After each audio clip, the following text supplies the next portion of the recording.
Marvel did it to us and they dropped the trailer this morning. I'm Fabio and we're going to review the whole trailer for Avengers Endgame. Let's do it. If we do this, we'd be going in short-handed. Yeah, you mean because he killed all our friends? We owe this to everyone who's not in this room to try. It's not about how much we lost. It's about how much we have left. We're the Avengers.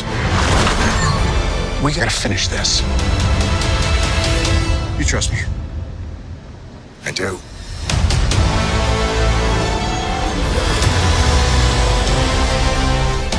You could not live with your own failure. Where did that bring you? Back to me.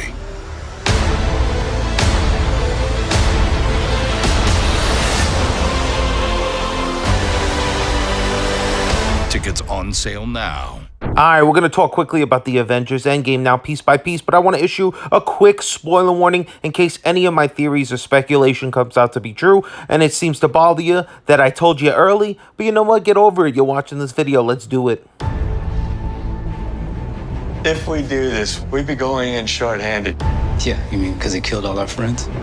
All right, we start with a shot of the Avengers facility from the outside, and then we get some voiceover from Bruce Banner basically stating that they're going to be short-handed, which of course gets a remark from War Machine who says, because Thanos, again reminding the audience that he just wiped away half of everybody while Thor is there. You can see this is clearly in the beginning parts of the movie, so we'll see where they pick up from here.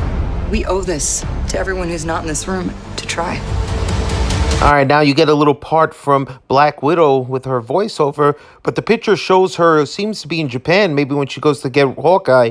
Next, you got Cap in the bathroom. He seems upset. He has no beard now, so maybe he just shaved. Could it be from that in the Avengers facility?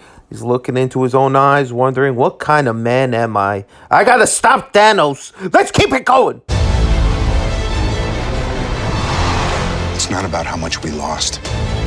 It's about how much we have left. All right, so the first shot we see again is the same shot from the last trailer. Looks like Black Widow in the Quinjet heading to see Hawkeye in Japan. Next, it's a really emotional shot. You see Rocket and Nebula sitting on the steps of the Benatar, and it's probably right when Rocket finds out that everybody else was dusted. And since they're the only two left, they embrace in hands. The only two Guardians left. Next shot shows you more of probably that same scene when Tony and Nebula arrive. There's Pepper, gives Tony a hug, and you can see Tony's face. He's just relieved. This is probably more trickery from that first trailer. Watch, he never sends that message. We're the Avengers. We gotta finish this. After another shot of the Avengers facility from the outside, we get an up-close personal shot of the Mark 85, Tony's armor in this movie, where it looks like he's hovering above Avengers Tower in New York, but it's like the Battle of New York, so we'll see how that pans out. Awesome shot. Next, it's a shot of Barton in the Avengers facility, but he's completely Ronined. He's got his arm tatted up. He looks awesome. Next, it's Thor whipping Stormbreaker past Captain Marvel's head while she smiles at him. Awesome little clip right there. Next, it's Black Widow, her hair fully red there with some blonde at the bottom so you can tell the time jump. And then the money shot, baby. The full team here. What looks like it's probably later in the film because you see Black Widow, Ant-Man, you got Rocket, you got Nebula, Cap, Tony, Rhodey, and Ronin. Looks pretty good. See how this team, but again, there's no Thor, no Captain Marvel, and no Banner. Could that be who they're looking at? Because we haven't seen Hulk in anything so far, but let's keep looking out. You trust me? I do. All right, here's the first time Tony and Cap are together on screen again since Civil War. Tony asks him if you trust me, and he says, I do, and they shake hands. It's interesting where this being taking place because it looks like it could be in the Battle of New York, so we'll keep looking out. You could not live with your own failure. Finally, we get to outer space, and you see the Benatar shooting into a jump. And the real exciting part is seeing who's in the Benatar. You see Captain Marvel and Rocket as the pilots, with Thor, Cap, Natasha, and Rhodey there. And you see Natasha's hair. It's blonde still, so that means it could be very early in the movie. So it's exciting. It seems to be pushing towards that idea that they're gonna fight Thanos a couple of times in this movie, and maybe the first time they go, they're gonna fail because they have the Benatar, which means Tony is back, but he's not in the ship. And where is Nebula? There's a lot of questions. And next, we see the scene with Tony holding a picture of him and Peter Parker from the past at the Stark internship. You can see this is really weighing on Tony.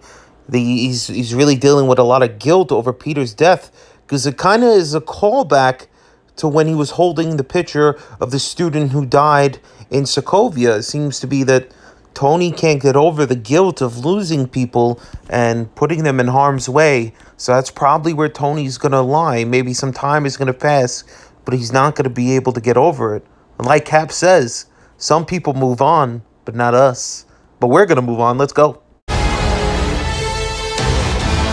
Where did that bring you? Back to me.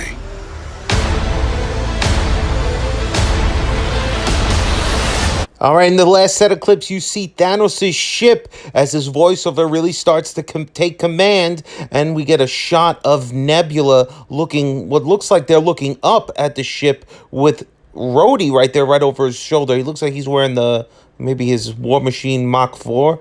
And then we get a close-up shot of Rocket looking pretty upset, probably when they're facing Thanos the first time, and then again Thor looking like he's getting messed up. And then we get a close-up shot of probably that shot that we saw in the last trailer of Captain America all dirty with his shield. He's down on the floor. Looks like he's battling in this last scene. And then finally, Big Daddy of them all, Big Daddy Thanos, shows up. And interesting, one thing you got to look at is that he's not using the Space Stone. He's actually looks like he's being ported in from one of his ships, like the way Proxima Midnight and Corvus Glaive, the way they were being beamed in, and Ebony Maw. It looks like he's being beamed in to face Cap, Tony, and Thor. And we get a nice shot of Tony here as he's coming around the corner. And then all three, the three pillars, the three superstars of the Avengers, we got Thor, Captain America, and Iron Man about to take on Thanos. And you could see in the background Thanos's double-bladed sword, which has been all over the toys and everything else. So it's been all over concept art. People have been talking about this heavily, and it looks like there is the first confirmation. It is in this movie, and possibly this is a shot of maybe the final battle against Thanos. And one thing to really point out, there's no shot in this special look at all of the quantum suits that we saw in the end of the last trailer. So is this really the last fight? There's a lot of things to dissect in this trailer here, and I'm glad you guys took the time to dissect it here with me. And if you like this video, please hit a like button, hit the subscribe, and share it. And I hope you guys are excited. Go get your tickets for Avengers Endgame, because they ain't gonna last. Let's hit that 300 mil mark. And again, I'm Fabio. Thanks for watching. You already know what it is, bye-bye.